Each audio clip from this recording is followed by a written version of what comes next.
दोस्तों बहुत बहुत स्वागत है आप सभी का एक बार फिर से। जी हाँ दोस्तों, आज पूरे दिन की कई महत्वपूर्ण और बड़ी खबरें निकलकर सामने आ रही हैं। जानेंगे सभी खबरों को विस्तार से। तो दोस्तों, खबरों में आगे बढ़ने से पहले वीडियो को एक प्यार भरा लाइक जरूर कर दें और ताजा खबरों को जानने के लिए चैनल को सब्सक्राइब भी जरूर कर लें।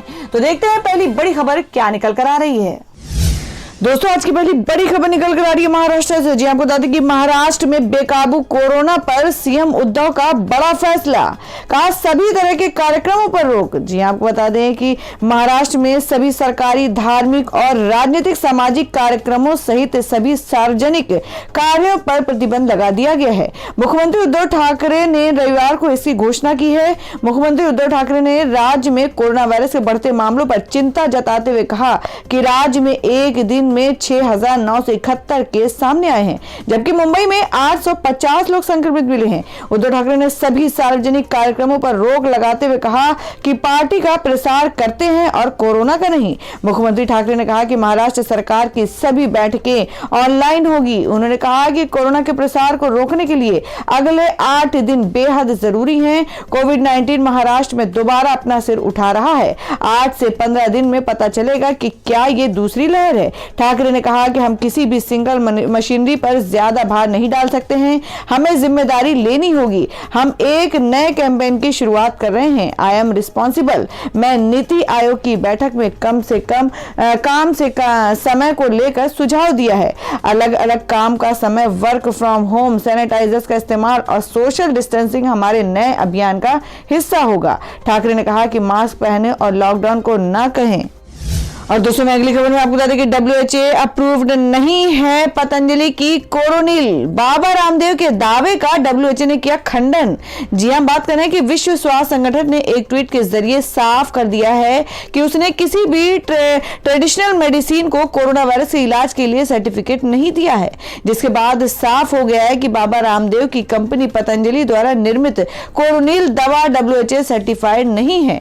WHO साउथ ईस्ट एशिया ने अपने ट्वीट में कहा है कि किसी भी ट्रेडिशनल मेडिसिन का नाम तो WHO ने रिव्यू किया है और ना ही कोरोना वायरस के खिलाफ कारगर होने का सर्टिफिकेट दिया है।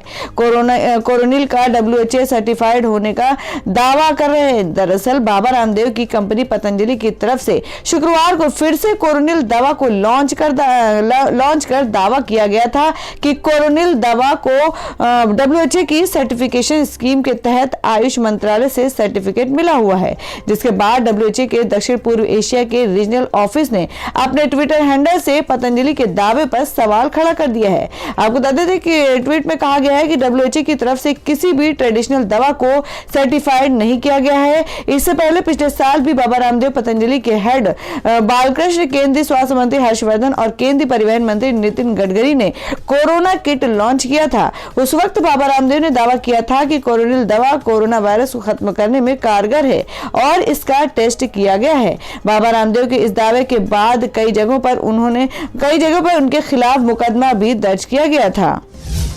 और दोस्तों, मैं अगली खबर में आपको बता दें कि लिफ्ट हादसे में बाल बचे कमलनाथ, घबराहट से तबीयत खराब, सीएम शिवराज ने फोन पर जाना उनका हाल। जी आपको बता दें कि मध्य प्रदेश के इंदौर के एक निजी अस्पताल में लिफ्ट गिरने के हादसे में पूर्व मुख्यमंत्री कमलनाथ बाल बच गए। यही नहीं, घबराहट की वजह से उनकी तबीयत बिगड़ गई और फिर उनको अस्पताल में ही ब्लड प्रेशर चेक कराया गया। इसके बाद मुख्यमंत्री शिवराज सिंह चौहान ने फोन कर उनकी सेहत के बारे में जानकारी ली है। इसके साथ ही सीएम ने इंदौर के कलेक्टर को पूरे मामले की जांच के आदेश दिए हैं। बता दें कि कमलनाथ इंदौर के एक निजी अस्पताल में उस वक्त बाल बच गए थे जब वह लिफ्ट में मौजूद थे और लिफ्ट अचानक से 10 फीट ऊंचाई से नीचे गिर पड़ी थी। हालांकि लिफ्ट गिरने की एक वजह ओवरलोड होना भी बताया गया है। कमलनाथ इंदौर के DNS अस्पताल में भर्ती वरिष्ठ कांग्रेस नेता रामेश्वर पटेल को देखने पहुंचे थे। इस दौरान उनके साथ कांग्रेस के अन्य नेता भी लिफ्ट में ऊपर जाने के लिए सवार हो गए और इस बीच लिफ्ट अचानक 10 फीट नीचे गिर पड़ी और दरवाजे लॉक हो गए। करीब 10 मिनट बाद बमुश्किल औजार ढूंढकर लिफ्ट का लॉक खोला गया। इस दौरान कमलनाथ के साथ पूर्व मंत्री सज्जन सिंह वर्मा, पूर्व में जीतू पटवारी और विधायक विशाल पटेल के अलावा कई नेताओं समेत सुरक्षाकर्मी शामिल थे। हालांकि कमलनाथ सहित सभी सुरक्षित हैं और किसी को भी कोई चोट नहीं आई है, लेकिन कांग्रेस का कहना है कि ये सुरक्षा में बड़ी चूक और लापरवाही है। इसके लिए जिम्मेदार लोगों पर कड़ी कार्रवाई होनी चाहिए। वहीं कांग्रेस नेताओं ने अस्पताल अस्पताल प्रबंधन पर भी इस मामले में कार्रवाई की मांग की है। तो दोस्तों, खबरों में आगे बढ़ने से पहले जान लेते हैं आज के माइंड क्विज के सवाल को। आज का सवाल है, आपको बताना है कि तमिलनाडु के मुख्यमंत्री का क्या नाम है। इसका जवाब आपको वीडियो के नीचे कमेंट बॉक्स में देना है और सही जवाब देने वाले को रैंडमली लेके आ जाएगा और वो जीत सकते हैं बम्पर पुरस्कार। तो बढ़ते हैं अगली खबर की ओर। और दोस्तों, मैं अगली खबर निकल कर आ रही पश्चिम बंगाल से। जी आपको बता दें कि जिसमें ममता बनर्जी ने कहा कि हमने बंदूकों के खिलाफ लड़ाई लड़ी है और चूहों के खिलाफ लड़ने से नहीं डरते। जी आपको बता दें कि पश्चिम बंगाल की मुख्यमंत्री ममता बनर्जी ने रविवार को कहा कि वे किसी से नहीं डरती और उन्हें जेल से या किसी अन्य चीज से नहीं डराया जा सकता। किसी व्यक्ति या किसी राजनीतिक दल का नाम लिए बिना तृणमूल कांग्रेस प्रमुख ने कहा कि उन्होंने हारना नहीं सीखा है। उन्होंने कहा, हमें जेल से डराने की कोशिश ना करें, हमने बंदूकों के खिलाफ लड़ाई लड़ी है और चूहों के खिलाफ लड़ने से नहीं डरते। मुख्यमंत्री ने यहां अंतर्राष्ट्रीय मातृभाषा दिवस के अवसर पर एक कार्यक्रम में कहा कि जब तक मैं जीवित हूं, मैं किसी से डर या धमकी से नहीं डरने वाली। इस कार्यक्रम में पहले केंद्रीय अन्वेषण ब्यूरो सीबीआई ने मुख्यमंत्री के भतीजे एवं लोकसभा सांसद अभिषेक बनर्जी की पत्नी और साली को रविवार को कोयला चोरी के मामले में नोटिस थमाकर जांच में शामिल होने को कहा था। बनर्जी ने कहा कि 21 में मुकाबला होने दीजिए, देखते हैं किसकी शक्ति ज्यादा है। 21 में केवल एक खेल होगा और उस मैच में मैं गोलकीपर रहूंगी तथा देखना चाहती हूं कि कौन जीतता है और कौन हारता है। मुख्यमंत्री ने किसी का नाम लिए बिना कहा, हमने हारना नहीं सीखा है और वे हमें हरा नहीं पाएंगे। पश्चिम बंगाल में आगामी विधानसभा चुनाव में जीत हासिल करने के लिए भाजपा और तृणमूल कांग्रेस ने एक दूसरे के खिलाफ अपनी अपनी पूरी ताकत झोंक दी है। पश्चिम बंगाल के सभी 294 विधानसभा सीटों पर अप्रैल मई में विधानसभा चुनाव होना है। और दोस्तों, मैं अगली बड़ी खबर शबनम के फांसी के हवाले से आ रही है, जिसमें आपको बता दें कि संत परमहंस दास ने राष्ट्रपति से शबनम को माफी देने की अपील की। कहा, महिला को फांसी उचित नहीं। जी आपको बता दें कि उत्तर प्रदेश के अमरोहा जिले के बावनखेड़ी गांव में अपने परिवार के 7 लोगों के कत्ल की दोषी शबनम को फांसी की सजा सुनाई जा चुकी है। सुप्रीम कोर्ट ने सजा को बरकरार रखा और राष्ट्रपति भी उसकी दया याचिका ठुकरा चुके हैं। शबनम के बेटे ने भी राष्ट्रपति को पत्र लिखकर मां को फांसी नहीं देने की गुहार लगाई है। शबनम ने प्रदेश की राज्यपाल आनंदीबेन पटेल को भी प्रार्थना पत्र भेजा है, जिसमें उसने माफी की मांग की है। शबनम के पक्ष में अब अयोध्या के संत परमहंस दास ने भी अपील की है। उन्होंने कहा कि उसका अपराध बड़ा जरूर है, लेकिन फांसी नहीं दी जानी चाहिए। संत परमहंस दास ने कहा कि शास्त्रों में स्त्रियों का स्थान पुरुषों से कहीं ऊंचा बताया गया है। राष्ट्रपति रामनाथ कोविंद से अपील है कि शबनम को मिली फांसी की सजा माफ कर दी जाए। उसने जितने दिनों की सजा काटी है वह उसके लिए काफी है। शबनम को जीवन दान दी जाए। वह महिला है और उसका अपराध भले बड़ा हो, उसको फांसी देना उचित नहीं है। महिला होने के नाते उसको माफी मिलनी चाहिए। शबनम फिलहाल रामपुर जेल में बंद है। शबनम ने वकील के माध्यम से रामपुर जेल प्रशासन को प्रार्थना पत्र दिया है, जिसमें राज्यपाल आनंदीबेन पटेल से माफी की गुहार लगाई गई है। इससे पहले राज्यपाल उसकी दया याचिका ठुकरा चुकी हैं। जी आपको बता दें कि 14-15 अप्रैल 2008 के बीच की रात को अमरोहा के बावनखेड़ी गांव में शबनम ने प्रेमी सलीम के साथ मिलकर अपने परिवार के 7 लोगों को निर्ममता से मार डाला था। इस जुर्म में शबनम और सलीम को फांसी की सजा कभी भी दी जा सकती है। अभी डेथ वारंट जारी नहीं हुआ है। रामपुर जेल के जेलर RK वर्मा ने बताया है कि डेथ वारंट जारी होने के बाद शबनम को मथुरा जेल ले जाया जाएगा। उत्तर प्रदेश में महिला को फांसी देने की व्यवस्था मथुरा जेल में है। उन्होंने कहा कि जेल में शबनम सामान्य व्यवहार कर रही हैं और उसको महिला बैरक में रखा गया है। और दोस्तों, मैं अगली बड़ी खबर निकल कर आ रही है, जिसमें ट्विटर पर उठी लोगों की मांग। कहा, मोदी रोजगार दो। विपक्षी भी बोले, रेल, सेल, जहाज, BPCL, LIC कुछ भी नहीं छोड़ा, सब बेच दिया। जी आपको बता दें कि देश में लगातार बढ़ती बेरोजगारी से परेशान लोगों ने रविवार को सोशल मीडिया में सरकार से रोजगार मांगा। मोदी रोजगार दो की मांग के साथ लोगों ने जमकर ट्वीट किया। 2 मिलियन से भी अधिक ट्विटर किए गए और लोगों ने सरकार से सवाल किया कि 2 करोड़ रोजगार के वादे कहां हैं। आम लोगों के साथ साथ विपक्षी नेताओं की तरफ से भी ट्वीट किए गए। कांग्रेस नेता राहुल गांधी ने ट्वीट किया कि सुनो जन के मन की बात। कई ट्वीट ट्विटर यूजर्स ने प्रधानमंत्री से रोजगार बढ़ाने की मांग की। भारत में एक समय ये पहले नंबर पर ये ट्रेंड करता रहा। गजेंद्र कविया नाम के एक ट्विटर यूजर्स ने लिखा कि बेरोजगारी सबसे बड़ी समस्या है, सरकार को इस समस्या को किसी भी हालत में खत्म करना चाहिए। अभिषेक कुमार वर्मा नामक ट्विटर यूजर ने लिखा कि क्या हुआ तेरा वादा। हरि ओम नाम के एक यूजर्स ने लिखा कि अब और अधिक मन की बात नहीं, अब रोजगार की बात होनी चाहिए। गौरतलब है कि कोरोना संकट के बाद से देश में रोजगार संकट लगातार बढ़ता ही जा रहा है। ILO के आंकड़ों के अनुसार विश्व में औसत रोजगार दर 57% है, जबकि भारत की औसत रोजगार दर 47% है। पड़ोसी देश पाकिस्तान, श्रीलंका और बांग्लादेश भी भारत से इस मामले में आगे है। पाकिस्तान, श्रीलंका का रोजगार दर क्रमशः 50 और 51% है, जबकि बांग्लादेश में रोजगार दर 57% है। और दोस्तों मैं अगली बड़ी खबर में आपको बता दें जो कि पश्चिम बंगाल से है। बंगाल चुनाव से पहले CBI के घेरे में ममता का परिवार। कोयला घोटाले केस में भतीजे अभिषेक की पत्नी को समन। जी आपको बता दें कि बंगाल चुनाव से पहले TMC को झटका लगा है। CBI की तरफ से मुख्यमंत्री ममता बनर्जी के भतीजे अभिषेक बनर्जी की पत्नी को समन जारी किया गया है। अधिकारी के अनुसार रविवार को CBI अभिषेक बनर्जी के परिवार के सदस्यों को नोटिस देने के लिए दक्षिण कोलकाता स्थित उनके आवास पहुंची थी।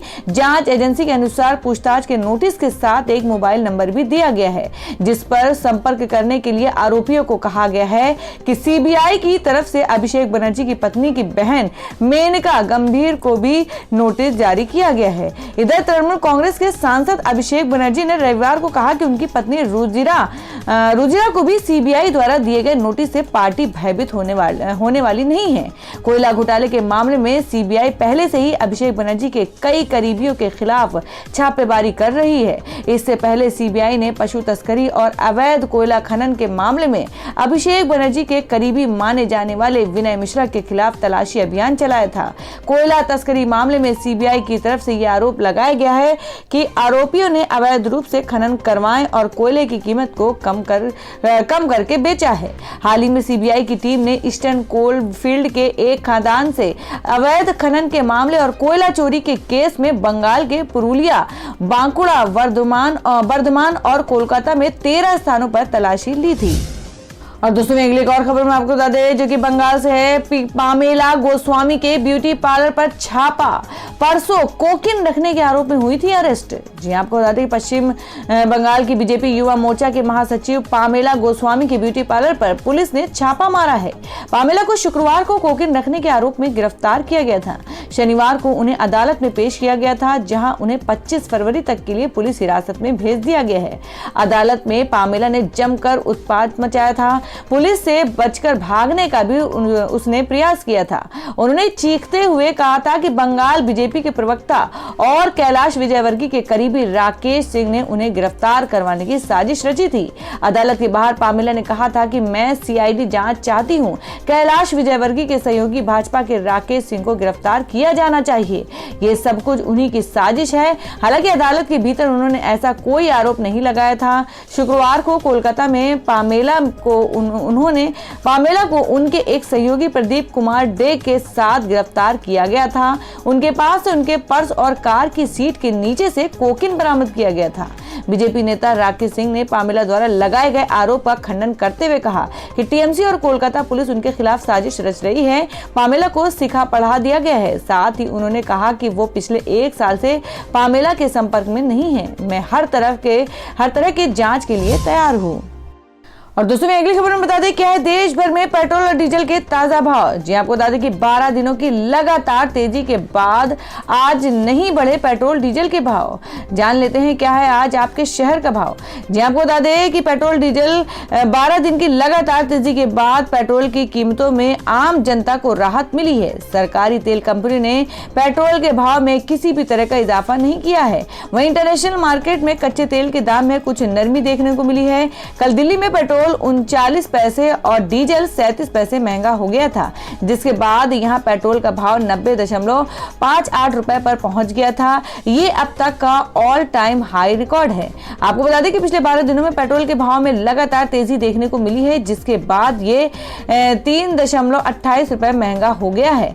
सिर्फ इस साल जनवरी और फरवरी की बात करें तो इतने दिनों में ही पेट्रोल 6.77 रुपए महंगा हो चुका है। वहीं इन 12 दिनों में डीजल 3.49 रुपए महंगा हो चुका है। और अब वहीं जान लेते क्या है देश भर में सोने और चांदी का ताजा भाव। जी आपको बता दें कि 6 महीने में 10,000 रुपए से अधिक टूट गया सोना। चांदी में भी है गिरावट। जानिए क्या है कीमतें। जी आपको बता दें कि बीते हफ्ते के आखिरी कारोबारी दिन शुक्रवार को 5 अप्रैल 2021 वायदा के सोने का भाव MCX एक्सचेंज पर 71 रुपए की बढ़त के साथ 46,197 रुपए प्रति 10 ग्राम पर बंद हुआ था। हालांकि बीते हफ्ते सोने के वायदे कीमत में अच्छी खासी गिरावट दर्ज की गई है। पिछले 6 महीने की बात करें तो सोने के भाव इस समय काफी टूट चुके हैं। आपको बता दें कि सोने की कीमतों में कितना फर्क आया है।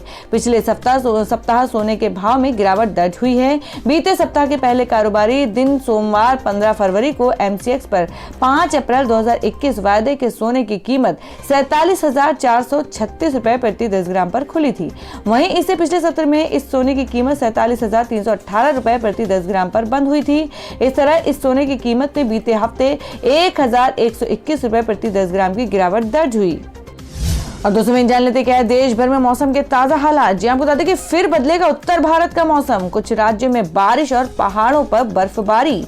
जी हाँ, आपको बता दें कि देश में गर्मी बढ़ने के बाद एक बार फिर सर्दी का सितम लौटता हुआ नजर आ रहा है। भारतीय मौसम विभाग का कहना है कि उत्तर भारत में पश्चिमी विक्षोभ के सक्रिय होने से मौसम में उतार चढ़ाव देखने को मिलेगा। पश्चिमी विक्षोभ के सक्रिय होने से हिमाचल प्रदेश, उत्तराखंड, जम्मू कश्मीर, लद्दाख समेत अन्य जगहों पर बारिश और बर्फबारी की संभावना है। पहाड़ों में बर्फबारी और मैदानी क्षेत्रों में बारिश होने के कारण तापमान में गिरावट देखने को मिलेगी। वहीं उत्तर भारत के कुछ क्षेत्रों में 25 फरवरी तक कोहरा छाया रह सकता है। मौसम विभाग की रिपोर्ट के अनुसार 25 फरवरी तक पहाड़ी इलाकों में मौसम खराब रहने की संभावना है। 23 फरवरी तक शिमला, सोलन, सिरमौर, मंडी, कुल्लू और चंबा में आंधी और बारिश के साथ मौसम का येलो अलर्ट जारी किया गया है। तो दोस्तों ये थी अब तक की सभी बड़ी खबरों की अपडेट्स। टुडे ब्रेकिंग न्यूज और लेटेस्ट खबरों को देखने के लिए हमारे चैनल को सब्सक्राइब जरूर कर लें। वीडियो को लाइक और शेयर भी जरूर कर दें अपने दोस्तों और रिलेटिव्स के साथ। तो दोस्तों फिर मिलेंगे काम की खबरों और सरकारी योजनाओं की एक और नई वीडियो के साथ। तब तक के लिए धन्यवाद दोस्तों।